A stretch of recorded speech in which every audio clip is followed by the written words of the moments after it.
About 1,200 Australians die each year from melanoma, and until recently there's been little hope for those whose cancer has spread. 18 months ago, 730 reported on promising results Australian researchers were seeing from experimental drugs to treat the disease. Now, in a breakthrough published today in the prestigious medical journal The Lancet, one of those drugs has been shown to shrink secondary melanoma tumours in the brain in 90% of patients. Natasha Johnson reports. Pumping weights in his garage, Chad Everett looks a fit, healthy teenager. But in September last year, the then 16-year-old was diagnosed with secondary melanoma tumours in the brain, lungs and lymph nodes. I was pretty devastated. I was really shocked. 1 minute I was fine, and the next minute I had heaps of emotional thoughts going through my mind. Couldn't really put it all together. Still kind of shocked. He'd had a mole removed about 12 months before, which was thought to be benign, but then an innocuous-looking cyst, which came up on his neck, was found to have melanoma cells. Oh, it's gut-wrenching. I think anybody's reaction would be the same. I mean, your children aren't supposed to get anything bad wrong with them. You know, as a mother, you're supposed to be able to protect them from all the bad things. Yeah, that was the most horrifying couple of weeks of our lives. Just, you know, we thought Chad was going to die. When melanoma goes to the brain, most patients die within 3 months. There is no effective treatment so far that prolongs life.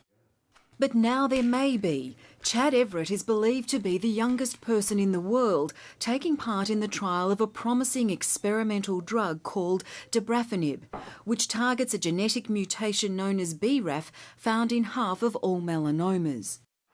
While patients with brain tumours are usually excluded from drug trials because of their poor prognosis, researchers from Melanoma Institute Australia and Westmead Millennium Institute lobbied hard for their inclusion in testing dabrafenib, and today they're celebrating its success in shrinking secondary brain tumours for the first time. It's a huge breakthrough. This is a major step, not just for melanoma, but for cancer in general. In results published in the prestigious medical journal The Lancet, brain tumours shrank in 9 out of 10 patients taking part. While they all eventually died, all survived past 5 months, 2 past 12 months, and 1 was still alive at 19 months. Never before has any drug been as effective in terms of solid tumours in the brain that have spread to the brain. So it's quite an amazing finding. This is the originals, isn't it? Such success has led to further trials involving another 172 patients like Chad Everett. 2 large tumours in his brain were removed surgically, but since he's been on the drug, 2 in his brain, 2 in his lungs and lymph nodes have disappeared, and only 1 lung tumour remains. Here we are, clean scans. Yeah, I was very happy when I got the first results back from the scans. It was like ecstatic. From our point of view, it's a fantastic outcome. So far, you know, we all aware that it's not over yet, but no, so far, amazing. 730 first reported on the emergence of this new treatment 18 months ago when we met Julie Sutton, a 41-year-old mother of 1. When it came up melanoma, I just went, oh, you know, you just think, you know, is there any hope? A self-confessed sun worshipper in the past, Julie Sutton had secondary tumours in her lungs, adrenal gland and ovaries.